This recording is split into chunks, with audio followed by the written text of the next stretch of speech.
Good morning and welcome to the Daily Cyber Briefing for Friday, the 8th of November. I'm Stephen Ridgway. CISA, the US Cybersecurity and Infrastructure Security Agency, has warned that a critical vulnerability in Palo Alto Networks expedition tool is now under active exploitation. I can get my words out if I try. The particular vulnerability in question is CVE 2024-5910 and is a missing authentication flaw that potentially allows attackers with network access to take control of the expedition admin account. We've talked about the fact that this vulnerability exists before. There's an article in GB Hackers that links out to all of the details. However, if you are using these devices, Palo Alto Expedition, then you should have a look at the recommended mitigations as set out by Palo Alto Networks. The recommendation from CISA is that if the mitigations are either unavailable or impractical for you, discontinue the use of the product. US federal agencies have got until November the 28th to address this vulnerability, or they'll get a slap on the wrist. So I would suggest you have a look at this if you are using Palo Alto Networks expedition, and then take the appropriate action. North Korean hackers have been seen to be using a new piece of malware targeted against MacOS in crypto firms. So the threat actor known as Blue Norov, blue as in the color, Noroff, Norov, has been targeting crypto-related businesses with a new multi-stage malware for macOS systems. The campaign is being called Hidden Risk. It's not very imaginative. And it starts out with phishing in the usual sort of way. What we do see from this is something quite common. In fact, I came across a new piece of malware yesterday, which was brought to my attention by a non-cyber friend, in fact my partner, who spotted it in her work, which was very cool. But there is an increasing complexity, not really complexity so much as more layers to phishing attacks.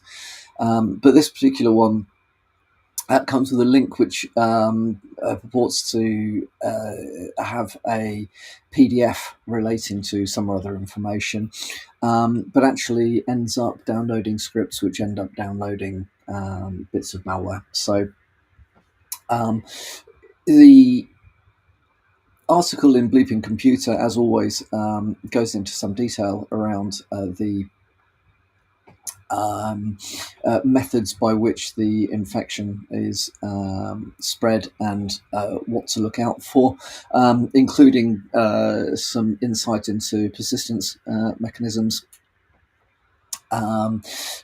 So definitely worth having a look if you are running macOS, and certainly if you're running macOS and you work in a crypto firm or you work in a crypto-related industry, be aware of this stuff. I do agree that inherently Macs have better OS level security than Windows still. I'm sure there are a load of people that will shoot me over that statement, but I would stand by that statement. However, it is far from perfect. So one of definite the one piece of cyber basic hygiene which you should be running on all devices, including Macs, is to have some endpoint protection in place, and definitely consider having visibility tooling. So collect the logs from these devices. If it's business critical, you should know what's going on it.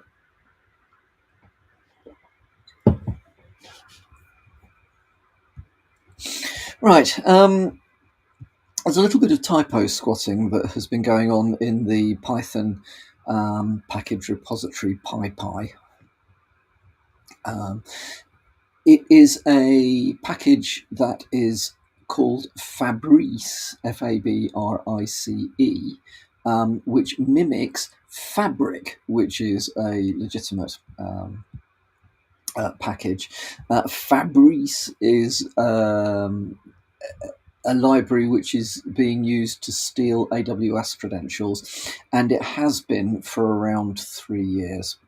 So this didn't get spotted for a long time, which illustrates the difficulty of being certain. I'm not going to kick the package maintainers for this stuff, because it is very difficult indeed to be certain that nothing that ends up in your repository, and this is true of any software repository, be it an app store, a play store, any of the various other official or unofficial repositories. It's very, very hard to make sure that of the thousands, if not millions of things in there is no malware at all. And this one looks like it's sneaked through. So this particular malicious Python package is targeting Linux and Windows devices. And it is sending the stolen credentials to Paris. The article in HackRead has got some good indicators of compromise and some examples of how the credentials are exfiltrated. And some good recommendations. So security measures for developers: stay informed, keep up to date with security advisories from your chosen package repository or platforms. Double check for typo squatting. Know what it is you're looking for and make sure that you are actually getting that and not something that seems a bit similar to that. Make use of security tooling. Well, yeah, that's kind of obvious. Do regular security audits. Yeah, that's a good idea. And of course, clearly the most important thing is to follow hackread.com, which, oh, hang on. That's a recommendation from hackread.com. Yeah, stay informed. And other matters, Canada, the Canadian government is closing TikTok's offices, citing national security. Well, no matter how much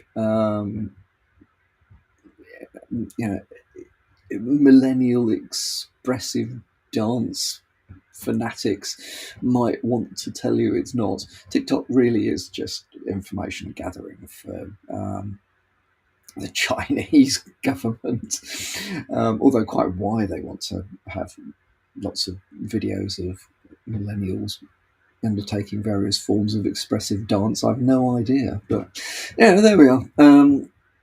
So yes, so Canada is following the US's example and is applying some pressure from, government level pressure to TikTok.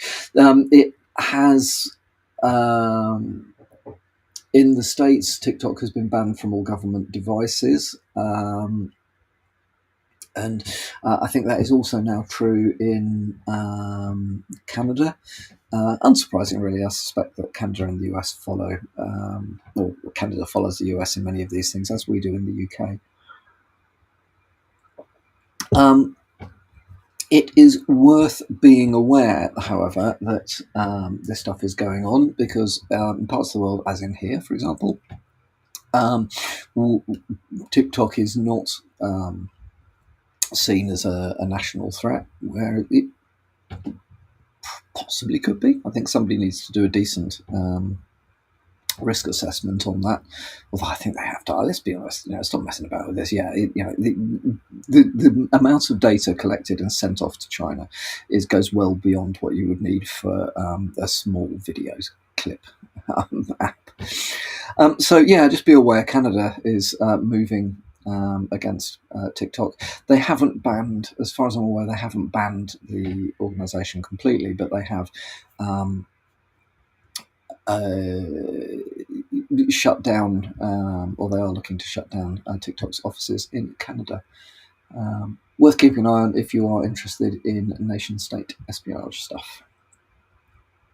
And then finally from me, a very interesting article that I came across in HelpNet Security this morning. Apple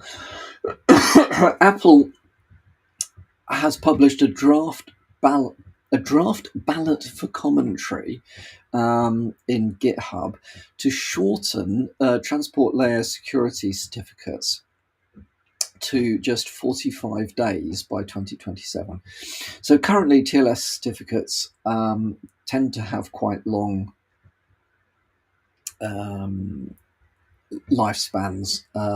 They tend to expire after a year, or in this particular article they talk about 398 days, which isn't something that I've particularly noticed, but it could well be true, whatever it may be. Last year, Google announced that it was intending to mandate 90-day certificates, which is something that is likely to be coming into force in the not too distant future, actually. Which basically what this means, and there are some complexities around this because not all certificates are kind of equal in this space.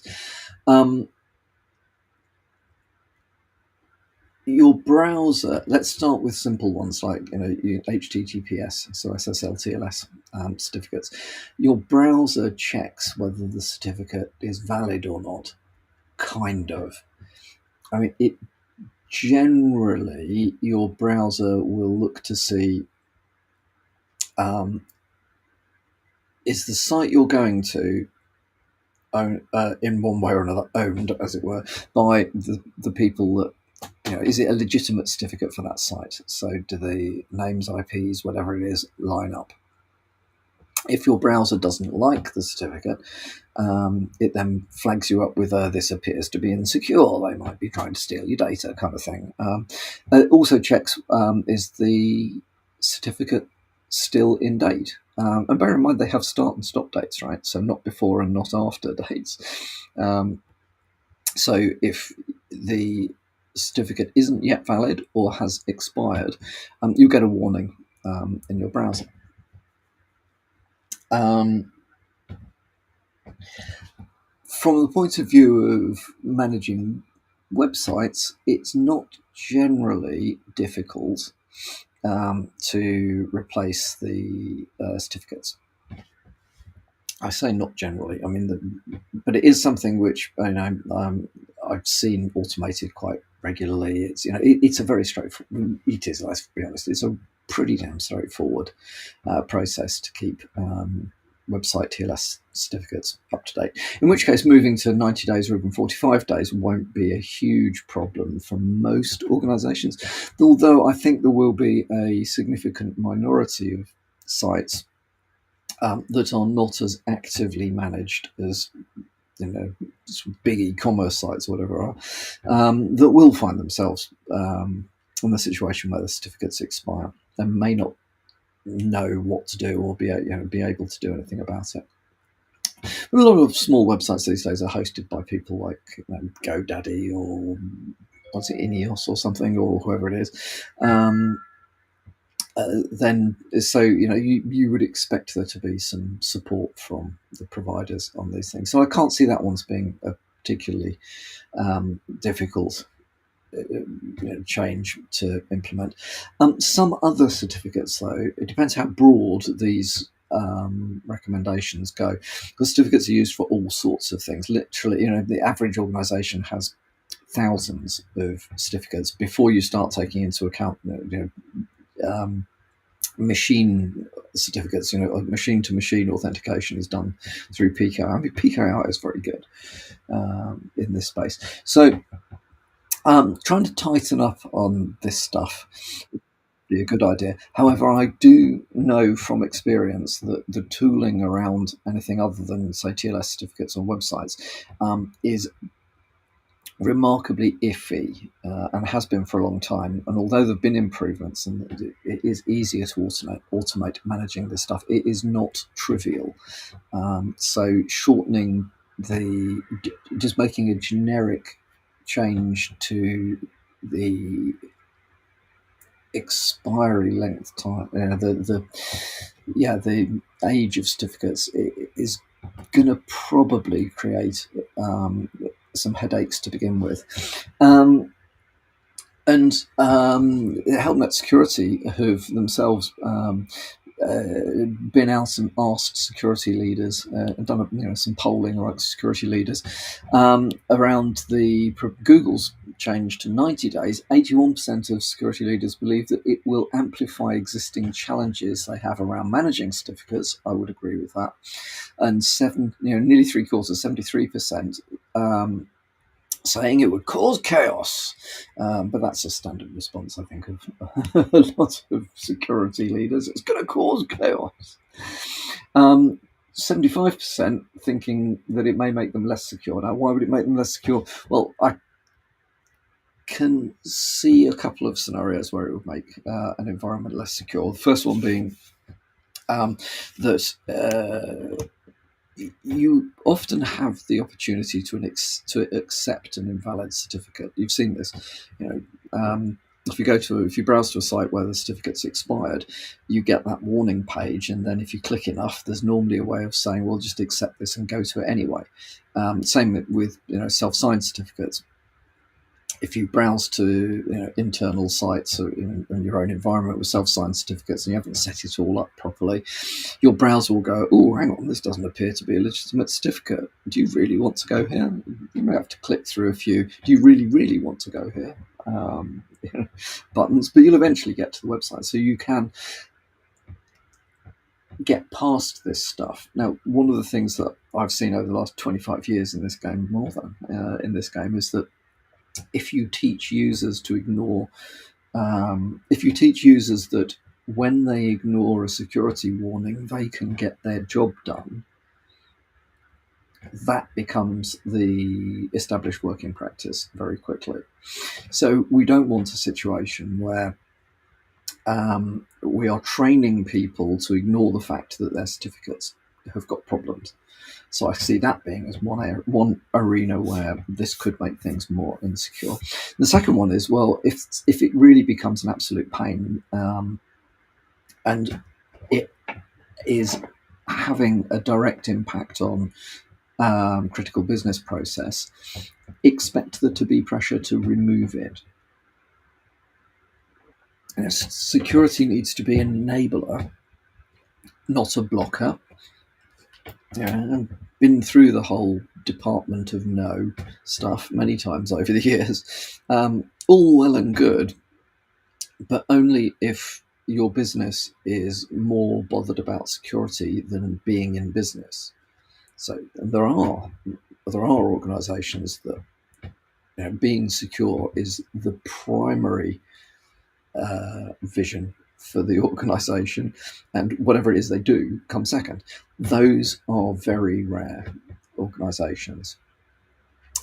So do expect that if security then appears to get in the way of established working practice, especially if it's established working practice in the arena of critical business process, the pushback will be immense. And in the end, no matter how much you say no, eventually the board will tell you to just bloody do it. And if you tell the board that they can just bloody well take a hike, they will, take the appropriate action with your job. Right, anyway, that is plenty from me for a Friday. Hope you've had a good week. Well, I hope you have a good Friday. Hope you've had a good week. Looking forward to a weekend. We've got the Village Bonfire Society parade this weekend in East Sussex, so I shall be watching people with burning torches marching up and down the High Street, and then going and watching a very well made effigy being torched on Saturday night. So yeah, if you've got bonfire weekend events going on this weekend, hope you have a great time. Otherwise,